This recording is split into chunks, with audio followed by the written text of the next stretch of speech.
ঢাকা ওই মাঠ আমার চলবো না, এডি খাইলে ওডি ওডি ওডি মনে করেন কোনো ভালো লাগে না। এটা অনেক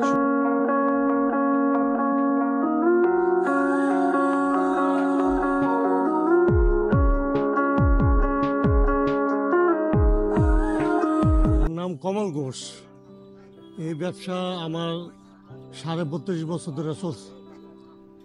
আর এই নামকামটা হয়েছে 8-10 বছর ধরে। এই নামকামটা হয়েছে 8-10 বছর ধরে। এতদিন ওই 32 বছর বেশি ঠিকই, কিন্তু তখন তো বেশি 10 শেয়ার 15 শেয়ার 20 শেয়ার। এখন আলাই দিলে 3-4 ডাক 5 ডাক মারা বেঁচে যায়। এত জনপ্রিয়তা হয়তো খাওয়ার মজা পাইছে, ওই জন্য দূর দূরান্ত থেকে মানুষ দড়িগুলো আসে। মজা না পেলে তারা আমার কাছে আসতো না, তাই না? আলদি বাজারে মাঠা তো আমরা অনেক আগের থেকে খাই, আমাদের বাড়ি এখানে থাকি ঢাকা।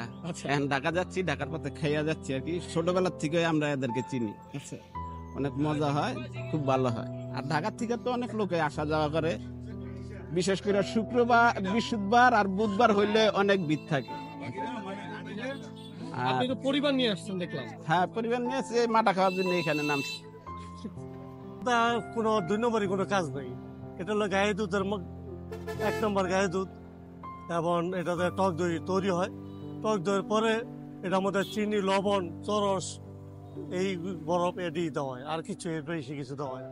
আমি ঢাকা থাকি, আমি এখান থেকে মাডা ইয়া পরে পরে আনতে নিয়ে যাই। মাডাটা আমার অনেক ভালো লাগে, আমি ফ্যামিলি নিয়ে লেগে সবসময় নিই। আমার বাসার তো বলে যে মাডা নিয়ে। ঢাকায় কখনো মাঠা খেয়েছেন? ঢাকা ওই মাডা আমার চলবো না, এডি খাইলে ওডি ওডি ওডি মনে করেন কোনো ভালো লাগে না। এটা অনেক সুস্বাদ। তাতে সবচেয়ে এই বাইরের মাডাটা আমার বেশি ভালো লাগে। গায়ের সাথে বলে যে এটা সেই মাঠা ভালো, যেমন আসে আরেকজনের বতাছে যে মাঠা ভালোই। আলদি বাজারে এখনো আরো কয়েকটা দোকান আছে, আইসা যাচাই করে খায়, যাচাই না করে খায় না। আর সকাল 5টার থেকে 9টা বা 10টা এর মধ্যে। হ্যাঁ, বাইচান্স যদি একটু বেচানি খারাপ হয় তো একটু সময় পাস করি। শীতে ভরপুর বেচা কিনে থাকে, শীতে করা শীত।